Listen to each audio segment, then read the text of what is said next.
into football. We're 50 days away from Packers going to Chicago. Arizona and Denver's running backs, rookies, all report today, a week out from camp starting, okay? And I want to talk about the Cowboys again. So this is the story this morning on Ezekiel Elliott. This is Charles Robinson at Yahoo.com is a very trustable guy. He said if the Cowboys aren't proactive about a new deal 2 years out on Zeke, this thing's going to go sideways fast. Pro Football Talk reports Ezekiel Elliott hold out until he gets a new deal. So once again, Ezekiel Elliott is creating organizational tension right before a season. 2 of the last 3 years, one of them a judicial matter, now this one. 2 years out from a new contract. Folks, this is why I'm tough on Baker Mayfield and Johnny Manziel and Jameis Winston. It's why I was tough on John Wall. Okay, because I don't have time for you to grow up. I'm paying you a fortune to John Wall. John Wall now is getting mature. He's 2 knee surgeries in and $45 million large a year. It's too late. As an organization, now I'm overpaying him. I need the first 4 years of underpaying him or fairly paying him. The bottom line with Zeke, his dad came out when he was drafted, and I'll read the quote. From his father, my biggest worry is I don't think my son knows how to navigate in life being a superstar. He's like a little boy. He just wants to have fun and play football and enjoy people. The problem is by the time he gets a little more mature, he's 28, he's 4,000 carries in, and it's too late. Now I have to overpay him for a running back who's past his prime. This is why scouts at the combine ask about your childhood, and they ask about your parents. And they ask really uncomfortable questions. And the media, which tends to lean left and be protective of athletes, generally doesn't like it. But this is why you ask the questions. Johnny Manziel, Jameis Winston are why I ask questions about Baker Mayfield. The police video of Baker Mayfield wouldn't be a big deal if Johnny Manziel and Jameis Winston had been stars. But Jameis Winston, Johnny Manziel, and Baker came into sports with maturity issues. Johnny's already out of the league. Jameis Winston's got about a year, maybe 8 games, or he's out of the league, and Baker, we'll see. This is why we ask maturity questions. This is why I'm tough on quarterbacks and star players, because I'm paying you a lot of money, and I can't wait for you to grow up. And maturity, by the way, is not really teachable. Blocking is teachable. Tackling is teachable. Playbooks are teachable. Have you ever met a really immature 21-year-old, and at 28, they were super mature? No. They make baby steps. They get more mature. But generally in life, I can remember the kids I went to college with. The 2 guys I was best friends with in college that were really mature are now super successful, great dads, very wealthy. The guys that were screw-offs are still screw-offs. Like, you don't go 21 and immature to 31 and super mature. You may get more mature. And by the way, Dallas, you have an example of this. It's called Des Bryant. Des never reached his potential. He didn't take working out seriously. He didn't take coaching seriously, and he underachieved. By the way, T.O. 3 times left a team. All 3 teams got better the following year. New England won Super Bowls when Randy Moss left. But fans freak out because Zeke is great, and it freaks us out in football when a great player could leave. But remember, football is not the NBA. There are players in the NBA, you're just going to put up with a lot of stuff. But the NFL's always been about letting guys go who are still great and have stuff left in the tank. Peyton Manning won a Super Bowl, and Indy knew he could win a Super Bowl. Brett Favre still had stuff in the tank. Joe Montana went to Kansas City, still had stuff in the tank. You've got to get comfortable in professional football in America. The basketball culture is not the football culture. NBA players are generally more important. Only 5 starters, only 12, 13 in the roster. LeBron's got the ball in his hands the entire game.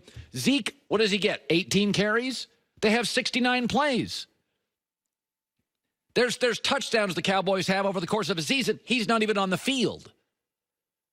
So when you see in the combine organizations asking tough questions about your parents, your childhood, your maturity, this is why. Or you end up the Cleveland Browns, You spend this money on Johnny Manziel, and he's a bust.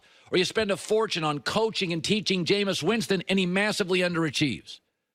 Now, I think Baker's going to be better than both those guys. But the questions, police video, grabbing your junk, throwing the football, have to be asked. Because I don't have time for Baker Mayfield to grow up. He's a number one pick. You got to be good now. John Wall, I don't have time for the nonsense. Now you're 2 knee surgeries in and $45 million a year. So I'll say it again. I'd trade Zeke. I'd trade him. You got 8 great young players. Running backs don't dictate wins in this league. They never have. Adrian Peterson left the Vikings. Never had a losing record. DeMarco Murray left the Cowboys. Won 2 or 3 division titles.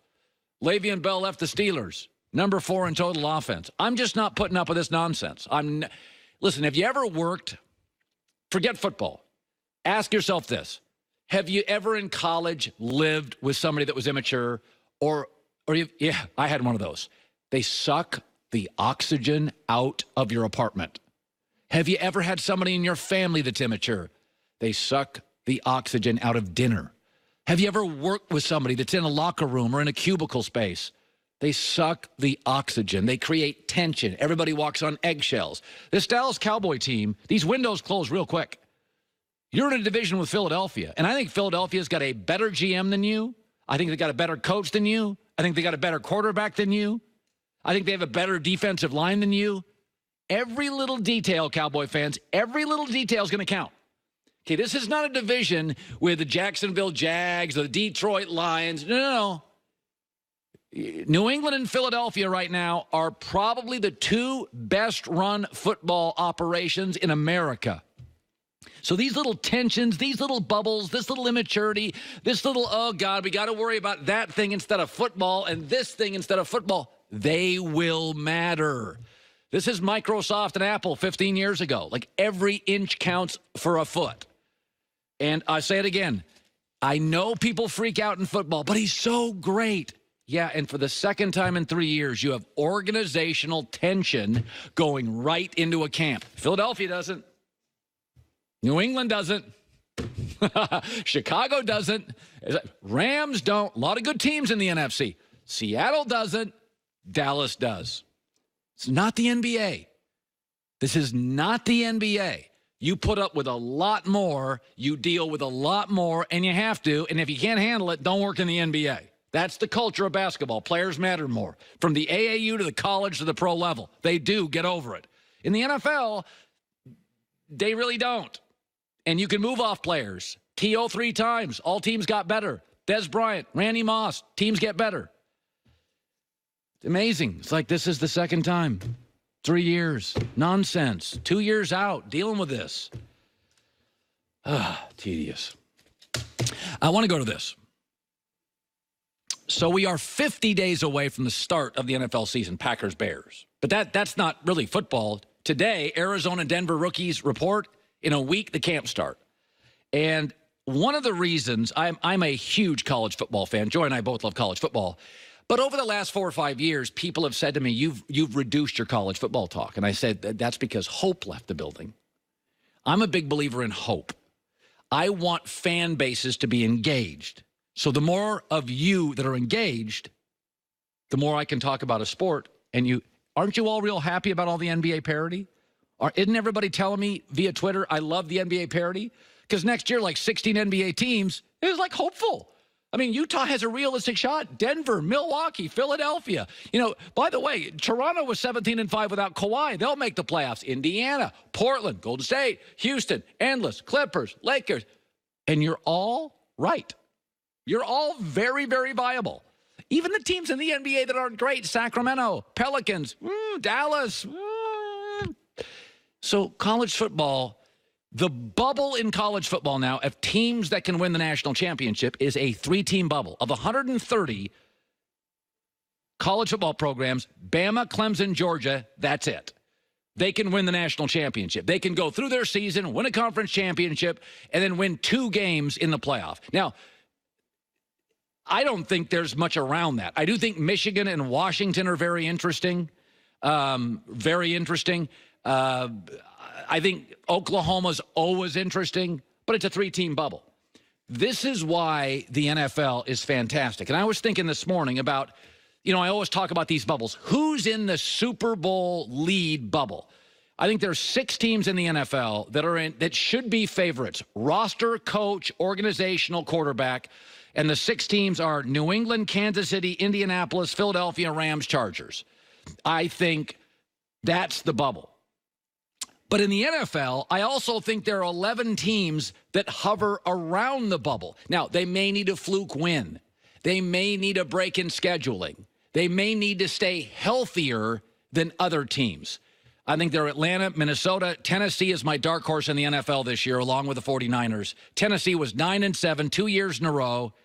Best offensive line, arguably in the AFC, and Mike Vrabel appears to be able to coach.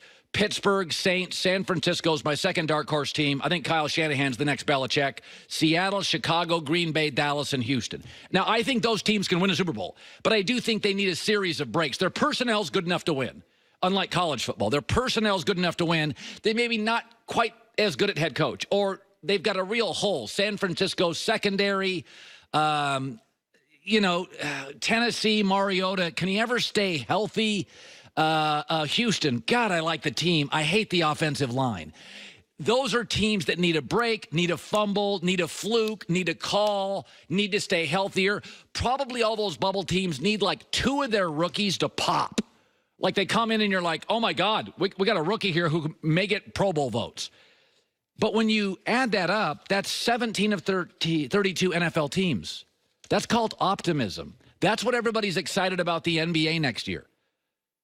That's why I've moved off on my show, College Football Talk. My love for college football hasn't dimmed. I watch more college football than I've ever watched. I bet more college football. I go to more college football games. I've already got tickets for 2 games this year, and we're in July. Okay, but hope and optimism are what helps choose my topics. And we are starting here. I think we got 6 in the bubble, 11 hovering. And I will even throw this in.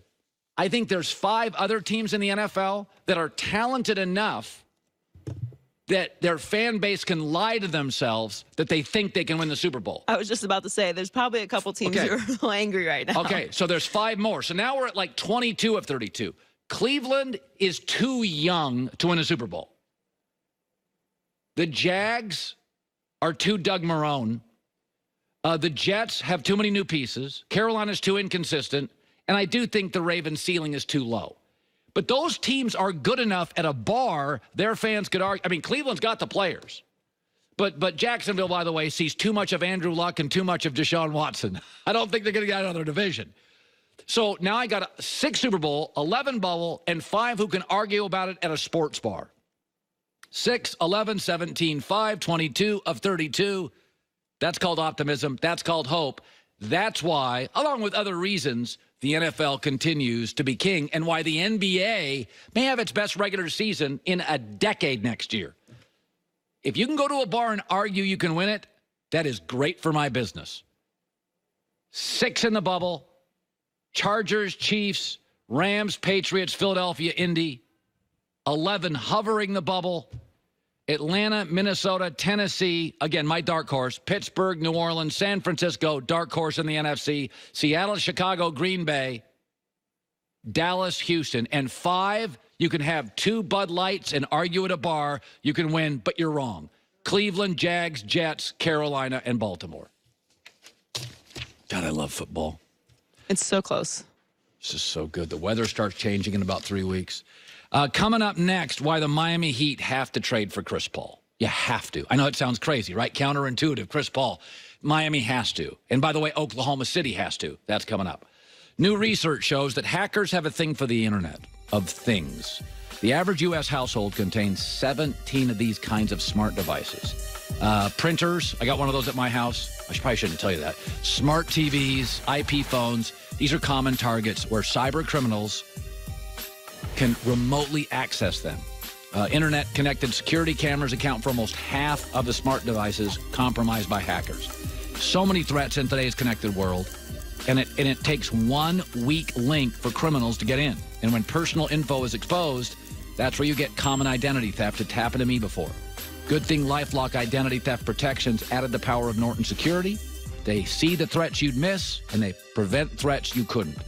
They make it real easy. LifeLock.com, code HERD, 10% off.